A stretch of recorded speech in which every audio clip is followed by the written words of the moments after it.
Magandang araw mga ate at mga kuya. Ito na naman si Kuya Nanding na tuloy-tuloy na magbabahagi ng mga karanasan, mga kwento at mga pagninilay na sana'y kapupulutan natin ala.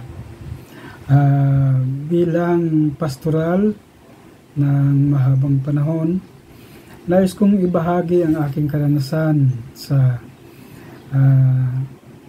Parish Renewal. Ang Parish Renewal ay matagal na naming isinisulong na maging programa ng simbahan, pero medyo nung una ay mayroong kahirapan dahil siyempre ang mga pari at mga tao din ay maraming mga agam-agam tungkol sa mga pagbabago sa simbahan. Pero isa sa ang nakita ko nung ako ay nag-research, tinitingnan ko ang kahalagahan ng pagpapanibago ng simbahan. Ang ibabahagi ko pala ay Parish Renewal, na personal reflection ko ito na nakabatay sa Acts and Decrees of the Second Plenary Council of the Philippines. Meron lang akong tatlong bagay na pagninilay tungkol dito at hopefully makatulong din ito sa mga nag-aasam ng Parish Renewal. Although ito ay papyaw dahil hindi naman makuha ito sa isang episode lang, kundi unti-untiin ko kukuha din ako ng mga pagninilay na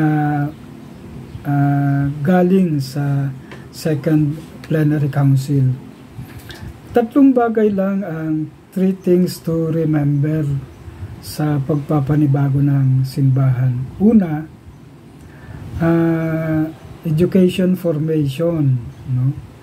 Ikalawa, kailangan ay meron tayong skills sa pagpapakilos sa pagpapanibago. At ikatatlo, meron tayong daladalang attitudes and values na nakasentro kay Jesus.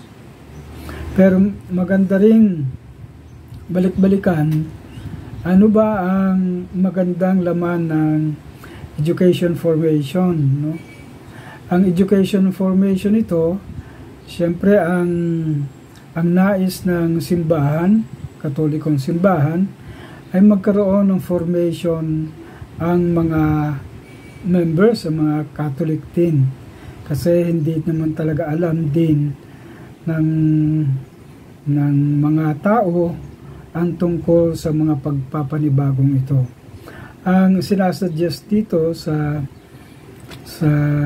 Acts and Decrees ay magkaroon ng integrated spirituality. Ano ang integrated spirituality? Itong integrated spirituality ay isang integridad na magsusulong ng nagkakaisang pananampalataya kay Jesus. No? At ang laman nito, pinapahalagahan ang justice and charity ng mga brothers and sisters. Binibigyang focus din ito ang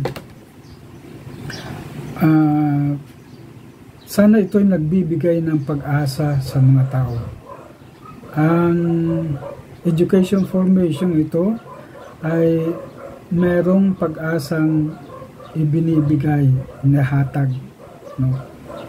At ang nais nito ay magkaroon ng renewal, mga ng education formation na nagpapanibago.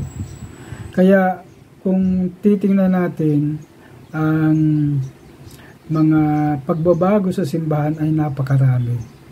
Kaya nung lumabas itong Acts and Decrees na ito, napakagandang balik-balikan, at ang bawat pastor o nagpapastoral dapat merong kopya nito para ito yung pinakang sandata sa mga gawaing renewal. So lahat dito ay renewal ang sorry po renewal ang sinasabi, pero binuod ko lang sa tatlo. So yung education formation na yon, sa mga basic ecclesial community, ito yung sinasabing a new way of being church. Ito yung basic ecclesial community na sa marami kong episode ay naibahagi ko na rin.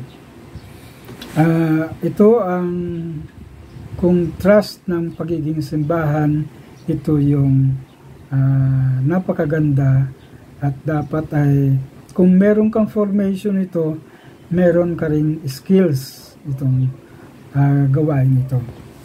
So hindi ko na isa-isahin ang mga education na dapat na andyan, kaya lang ang kung sino man ang magpapatuloy ng ganito ay dapat ay magre-research talaga, hindi yung nakasanayan mo na. Ikalawa, yung skills. Mapakahalaga sa pagpapanibagong ito ng simbahan ay to promote yung pagtatayo ng vision, mission, goal ng simbahan. Hindi na lang yung ura-urada, dire-diretso na lang sa sacraments kasi naandyan na yan. Pero kung talagang magpapanibago tayo, naandyan ang mga tools, mga skills on participatory social investigation upang makatulong anong mukha ng simbahan ang aking hinaharap, anong mukha ng simbahan ang aking pinaglilingkuran. At isa dito, ang palagi kong karanasan dito, napakahalaga yung mag-promote tayo ng pastoral team. Hindi lang yung tayo-tayo ang gagawa nito individual, kundi may team na nagsusubaybay, team na nagpapanibago, at team na nag-evaluate, no? Ito yung mga skilled na pastoral team. At meron din itong mga training na skills dapat, lalo na ngayon sinusulong na naman ang synodal church, no? More on listening. Kaya ang napakaganda dito yung listening skills natin individually and community. Ito namang community listening na ito ay paggamit din ng mga tools na ibinahagi ko na rin dyan sa isang episode ko tungkol sa pagkilala sa komunidad. Ikatatlo, ito yung binibigyang diin natin sa larangan ng attitudes and values, no? Ang Jesus as servant leader, ito yung pinakang buod ng attitudes and values na ito.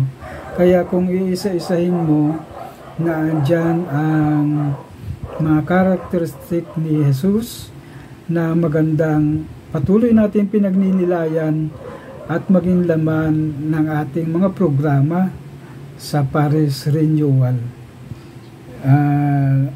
Ang servanthood ang laman at puso ng Paris Renewal. Kaya kung magpapatuloy tayo sa